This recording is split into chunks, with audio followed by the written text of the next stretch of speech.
Bro, How's it going, Matt? Your tight ends room. It's very rare, it feels like, that group can be under the radar to outside observers, but given the injury to Ben last year, Tyler, does it kind of feel like it might be from an outside looking in, but then you look at the depth in that room, now Gabe emerged, you probably feel like it's as good as it's been. Yeah, and to say that here, because I think we've had some really good tight end rooms, but I think what you said about this group coming back, I mean, what Gabe Burkle really did in the last 4 games, I thought he was playing maybe as good as any tight end in the country, for both from a blocking standpoint and obviously his pass catching ability, and especially in tight windows, he was able to do some really special things. And to lose Ben Bramer last year was devastating. I mean, just what he's got the ability to do, we know him at full strength is certainly one of the best tight ends in the country. We also, you also lost, Cooper Alexander, played, I think, in the Arkansas State game and then had season-ending surgery, who was emerging in the two deep, getting ready to really have a significant role last year. And then, obviously Tyler Moore, losing him late in the season. So I think collectively that group getting healthy, coming back, we feel really strong about what that room's got the opportunity to look like. And I guess if it's underrated, that's fine with us, but I think it's got a chance to be one of the great rooms in college football next year, and honestly, as good as we've ever been in that room, to be honest. And then Caleb, just how tough was it to watch him have to rehab all the time while you're making history? Signposts all the way through the season, and he talked about it a little bit, but the silver lining is the emergence of other guys. But A, how good is he health-wise, and B, how much do you look forward to having him back on the field? I think it's it's huge for Iowa State football to have Caleb back. I mean, you're talking A players, and a guy that was such a monumental figure for our football team in 23 and the response that team had. And just the offseason that he had a year ago physically, he was so ready to emerge on the scene. And I think anytime you have adversity, how you handle that is really big. His ability to be a great leader last year, and I know, Coach Haycock's talked a lot about that. I mean, how Caleb led that linebacker room, and, between him and Carson Willich, I mean, you're 2 guys that were penciled in to be starters last year, with Caleb and Mike and obviously Carson and Will, and, to have those guys go down, really 2 plays into the season and Carson being done after spring ball, that was tough. And both those guys are on a really good track back. Probably will start off the early part of spring ball limited in terms of what they can do. My number one priority is those guys being back to full strength by the time we start fall camp. And I think they'll be able to get some quality reps in spring practice. But my number one vision is I know what those guys can do. It's them being back to full strength, ready to go and compete by the time we get to fall camp. But just their leadership, how those guys led, I think when you talk about what made last year's team really special, unbelievable leadership at the top. I think those guys learned great lessons along the way. I think they got a chip on their shoulder coming back, which is kind of fun. And I think they've got a lot that they feel like they have to prove, which is a lot of fun too. So, we're excited about that linebacker room. You look at that room, much like the tight end room, it's got a chance to be as talented and as deep as we've been in a long time. And so I think that'll be a big benefit for Iowa State football. Hey, Matt, when you come off of a season such as last year's, have you noticed just more pep in people's step or just more energy in the weight room as you guys go through off-season workouts? Yeah, I don't know. That's a good question. I think all of us have come back a little bit ticked off about how the end of the season ended. Obviously, it's great to win the bowl game, but there was some great things that occurred. I think there's great challenges ahead. We know some of the challenges of losing some of the really talented people that we had on our team that obviously continue to do great things, as you saw in the Combine and the Senior Bowl, and yet also knowing that there's a lot of guys stepping into new roles. And can we sustain excellence here at Iowa State, especially in our football program? I think that's something that, having sustainable excellence has really been a challenge here. And it is sometimes because, it's such a developmental program and you have to develop it from the ground up. So I think there's just a great sense of I think there's a great sense of like not complacency right now. I think there's a great sense of urgency. I think there's a lot of guys that are trying to prove that they're ready to step into great leadership roles. I think there's a lot of guys prove that they can come back healthy and be the players that we think that they can be or they thought they could be. So this is it's kind of a unique offseason, to be quite honest with you. I think there's a lot of urgency, and I think there's a great sense of not complacency that's going on in the walls, which is a positive. I think at times we've been here and maybe felt complacency before in our past. And with your 5 players who recently participated in the NFL Combine, can you just quickly run down the line and just talk about what their prospective future NFL teams can expect from them as they embark on their next chapter? Yeah. Well, I think the one thing that's been definitive of all those guys is, what you saw from last year's football team is a team that showed up every Saturday ready to go compete to win the game. Whether we won or we lost, man, those guys, there was great competitiveness and there was a great sense of ownership. And, it's been fun to watch these guys go to the Senior Bowl, and all 5, they stood out, from Tuesday's practice to Wednesday's practice to Thursday's practice to what they did in the game. Man, hearing Jalen Knowles' name come out as the receiver of the week in the Senior Bowl, to hear everybody talk about Jaden Higgins and how he practiced, to watch Jalen Travis go from Tuesday to Wednesday to Thursday and then step out at the Combine and be like the guy that's like, who is this guy, and then to see Darren Porter do what he's done both at the Senior Bowl and the Combine, and obviously Malik's still working to get himself completely healthy, but I think showed out in what he's got the ability to do. And so when I look at those guys, I think the first thing is you're going to have somebody that's going to have a chance to come in and impact winning right away. Their habits, to what it takes to practice every day, to be a pro. Those guys were pros for us the last year and a half. Jaden Higgins, Jalen Knoll, how those 2 practiced and competed on Tuesday and Wednesday and Thursday, and then what you saw on Saturday. Elite in the moment. You've almost seen it every step of the way. And I think if you're an NFL team, you want to see what I see on the videotape. Does that translate to the Senior Bowl? Does it translate to the Combine? Well, now I can make an educated decision in the draft to say this guy is exactly what I think he is. I think when you look at Jalen Travis, you see a tough guy that battled injury right away here. His year was not easy. He comes in, he's injured, first 3 games of the season, doesn't get to play, really has to do fall camp in the first 3 games of the season, and then, kind of play sparingly at Arkansas State. And if you look at his last 4 games and you look at that bowl game and watch who he played against Miami and how that guy played, you look like a top NFL draft pick, right? And then you see him totally healthy.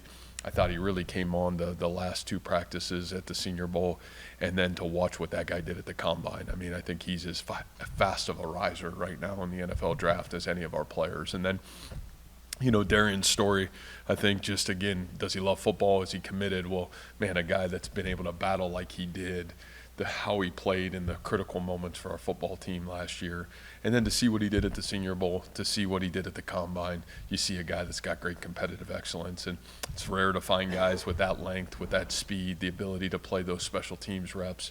And again, I think a guy that's rising really fast and a guy that can impact winning in a lot of ways on your football team. And then obviously Malik is about his health. When he's healthy, videotape evidence, you would say, is as good as any safety in college football last year. And, I think that's the biggest thing for Malik is, man, just his health, getting back to 100%. I think he's really close right now. And, he's a guy that's cerebral. We asked that guy to do so many things. He's playing like almost a 3-4 backer at times for us last football season, to a high middle field safety, and a guy that can really do a lot of different things for your team. So I think all those guys, and, I think Jared Hufford's kind of a fast riser right now. A lot of people too. I think there's a lot of guys that, have got great videotape evidence. And I think what all these things now are like checkers of like what I see on the videotape is exactly, what I think about the guy. And I think these guys are doing a great job of checking the boxes here along the way before the draft.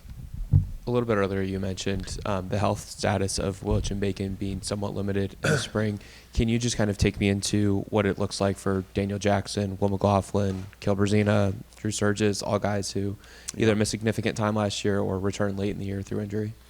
Yeah, I think Daniel had an Achilles, so he won't be available in the spring, but is certainly projecting ahead of schedule right now.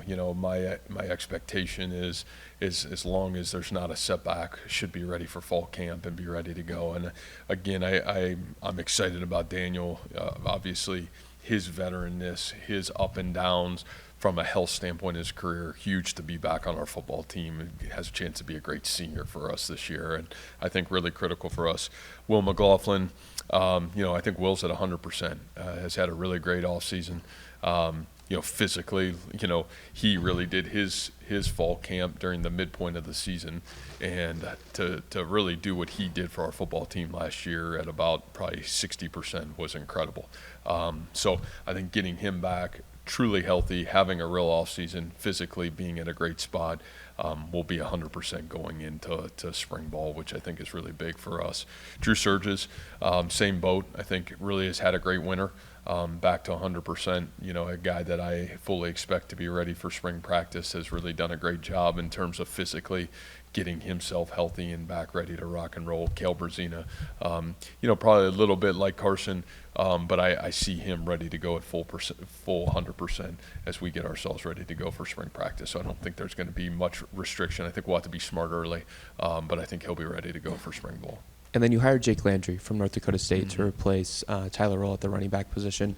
That's a school that you've gone to multiple times here over the last couple of cycles to hire assistant coaches. I guess double-barreled. Why were you impressed by Coach Landry, and then why do you keep going back to North Dakota State to find quality assistants? Yeah, I think no different than building our football program. You've always tried to go to recruit both high school student athletes, college student athletes, or a staff that knows how to win and be successful. And obviously, the success that North Dakota State has had sustainable over the last, 15 to 20 years has been nothing short of exceptional. And so, I think from a starting point of the qualities it takes to be successful, that's a great starting point for us in trying to find a staff.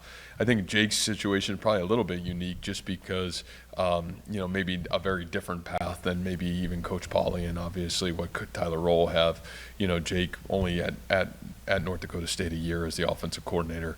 I think his background in Northern Illinois, where they had great success, were winning MAC championships under a really good football coach and a really good football team there.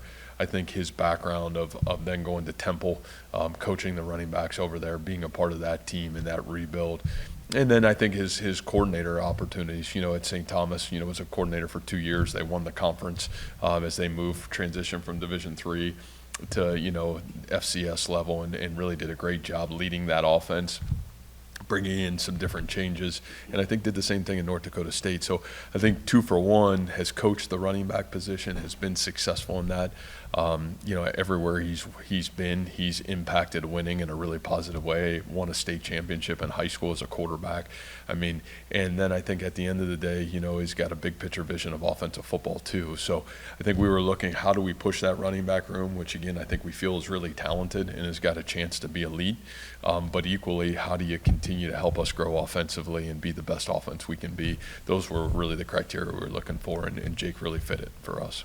I don't think any 2 springs have looked exactly the same for you. What's the structure of this spring, and what are the priorities for you? Boy, great question, because I think not only is the dynamic of your team changing, but so is college football and its rules. And so I think that, we've really tried to strategize that. And I think we're probably going to have to take it a week at a time, to be honest with you, of how do we implement it. I think when you look at this team, there's probably fewer guys that exactly what their ceiling is and probably have defined roles on this team. There's a lot of guys that have a lot of talent but need developed in reps. And yet at the end of the day, you want to have your best team with the limited roster numbers. How do you get the best 105 at full health to start fall camp? And I think that's a big challenge for us. And, especially at a place like this where you're not going to be able to buy a roster and you're not going to be able to sit there and, have 105 scholarships, right? Like you're going to have to do it the old-fashioned way. And so I think using spring practice as developmental opportunity first and foremost, evaluation of your roster. Where's its gaps? How do you need to fill in then once those gaps are identified? How do you fill them in between June and July and August before that first game? And knowing your first game, oh, by the way, is coming a week earlier than everybody else on top of it. So, yeah, I think it's going to be strategic and different, but I don't think we can wholesale say we want to, go too far down the rabbit hole. Like, football's football, and so we're going to need to be smart. But I think the positive is, you got both coordinators back. The system hasn't changed on both sides of the ball drastically. So I think you can at least know what you're trying to evaluate too, which is a huge positive to us. But I think trying to unfold the best evaluation plan we can, and being smart about it is really, really critical for us. So I probably didn't tell you anything, but other than, it is a unique challenge. It's different. It's a different time. And trying to have the best opportunity to be able to evaluate our football team is going to be critical for us. What spring mean or can be for Rocco and the wide receivers? Or you're not starting from scratch there, but not far from it. But you are in a lot of ways. Yeah, right. I think, again, the great thing is you have Rocco, so you know what he can do, and you know where you would like to see his growth happen because you have now 2 years of videotape evidence of where's he at, where's his strengths, where's his weaknesses, and how do we grow from that. I think the other piece of it is at least we've recruited to a model at the receiver position that we know what's being asked of each position. And it is nice to have some of those tight ends back, and nice to have some of those guys back at full strength, that where you can start to really build that rhythm from now through, obviously Ireland, to be able to feel like, man, you're ready to rock and roll and have great confidence, the same confidence you had with Higgins and Noel.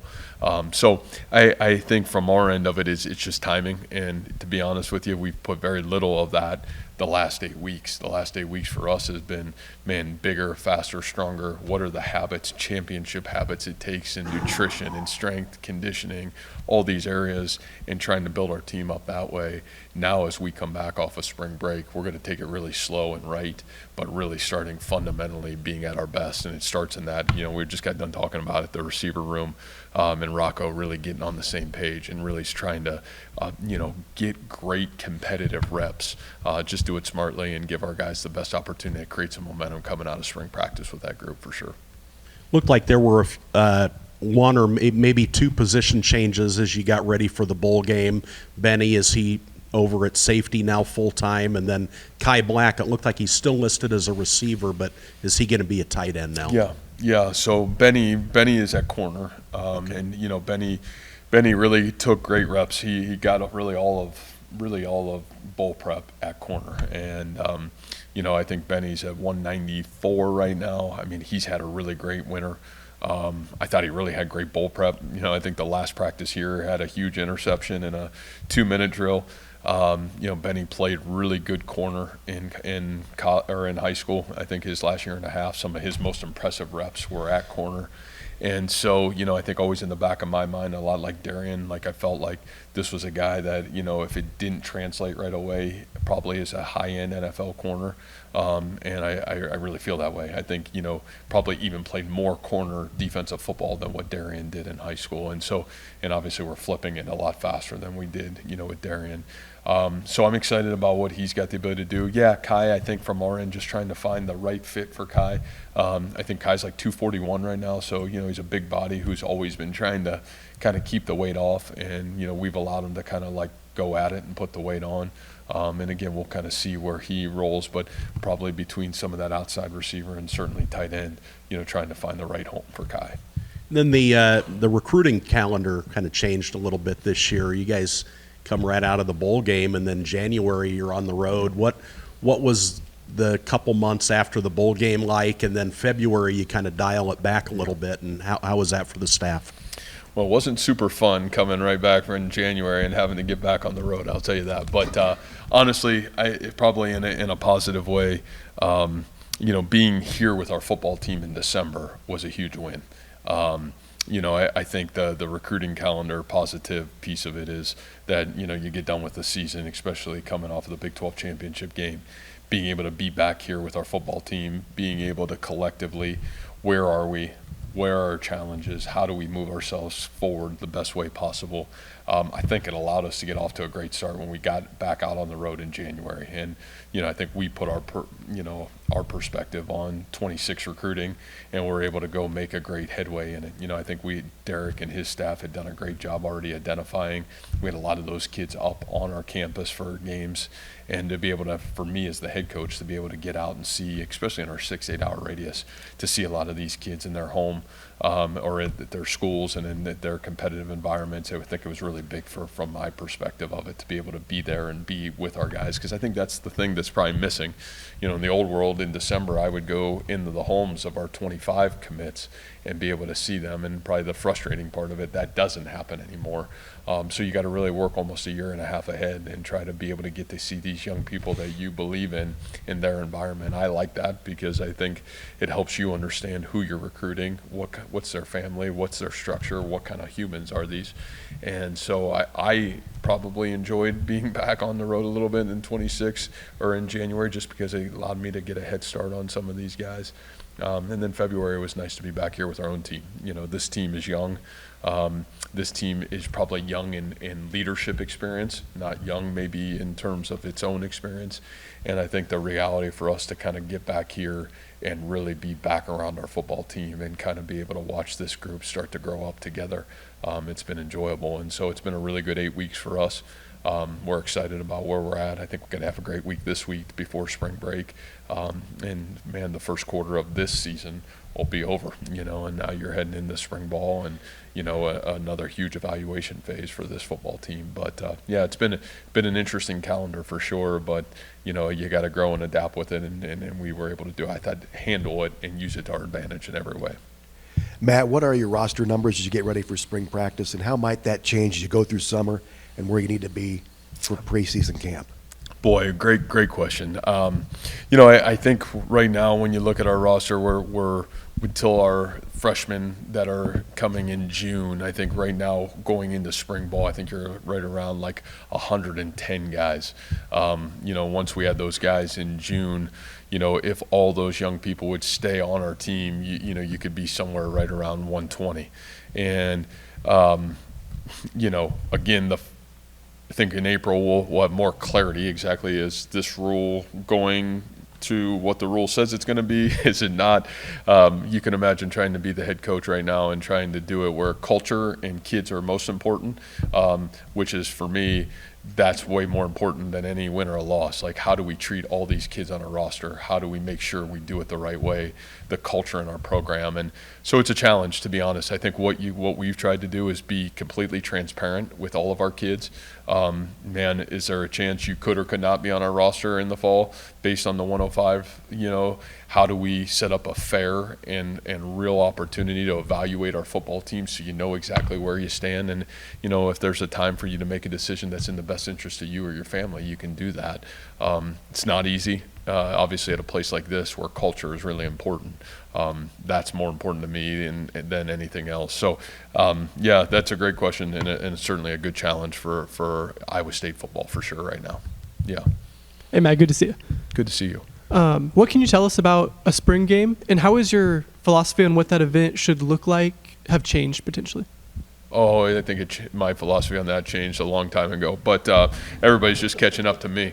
But the reality of that is, yeah, I think every year is different, and there's sometimes that it's great to have a spring game and put people in the stands because, man, young people need that.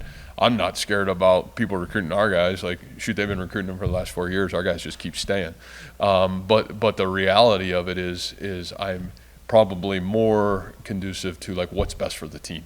What does the team need? And, like, even this year, like, I don't know what the team needs. I think it'll take probably the first 2 weeks for me to evaluate, like, do we really need an open practice for this team to be its best, or do we not? Can we even have a scrimmage, or do we not? Do we need a practice? I think all those things are probably way more important. I think this year is unique because we play so early in the year that I think we got to be really smart about what that looks like. I'd say probably today I'm leaning and practicing and not having a spring game. It'll probably fry me on Twitter or whatever. But, like, the reality of it is the reality of it is, like, what's best for Iowa State football? What's best for our kids? What's the best evaluation plan that we can have for our football team? I think those things are really important. You know, I think the fact of the matter of it is, you know, the spring game I mean, what is a spring game? Like, I turn on these games, I got watching, like, tag football on ESPN. Like, you know what I mean? Like, that's cool, I guess. But the reality of it is you only get 15 practices. How do you use these to be the best? And how do you use it as the best evaluation tool for you and your football team? And so, yeah, I think from my end of it, it's I've always had a unique thought on that, and believe me, there are some years where I think it's awesome. I think it's awesome to open up the stadium, and it's a young team that needs that to play in front of a crowd and some sort of a crowd. I think that's big, but I think we'll make those decisions kind of based on what this team needs, and I don't even know if I could tell you right now what this team needs until we get out back on the practice field and really evaluate our football team. But great question, probably some good hits along the way, so maybe you guys can use them. Feels like you've maybe been asked that one before along the way. Yeah. Last thing for me, what makes Iowa State the place you want to be through 2032? Yeah, well, shoot, if I can last that long, yeah. I just think for me, again, is you look at this profession and it's changing, right? I mean, this is such a unique time, and I still think that I come every day to our facility, and when I look at the kids that I get to coach and what this team stands for, you're really grateful. And I don't think you can do that a lot of places today in college football. How and why I got into coaching was this opportunity to impact young people, build a program and a team and a culture where kids feel safe and confident to come to every day, and have the ability to grow with a transformational mindset, not a transactional mindset. Unfortunately, our world is becoming so much more transactional. Can we survive? Can Iowa State football in this model survive? I don't know. But I know that's how I'm going to lead, and we're going to still build a program on that model, because that's what I believe in. And so I think the reality of it is I'm grateful that we have a president here and an athletic director that have believed in that vision, and I really appreciate that. And I think what we've responded with is some great success and being able to give a team that our fan base and hopefully those of you that cover us are really proud of what they look like and stand for each and every Saturday. And I can guarantee you, that aspect of it will continue to strain to give that product what it looks like. But yeah, great question, and I think that question it's challenging because our what is around us is challenging. What's inside has stayed the same, and that's what makes you sprint here every day and be really appreciative and really grateful that you have kids that believe in that model and parents and families that believe in that model right now. So I really appreciate that for sure. So, all right. Good question. Thank you, Coach. Thank you, guys. Appreciate it. Thanks, Mark. Thanks, everyone.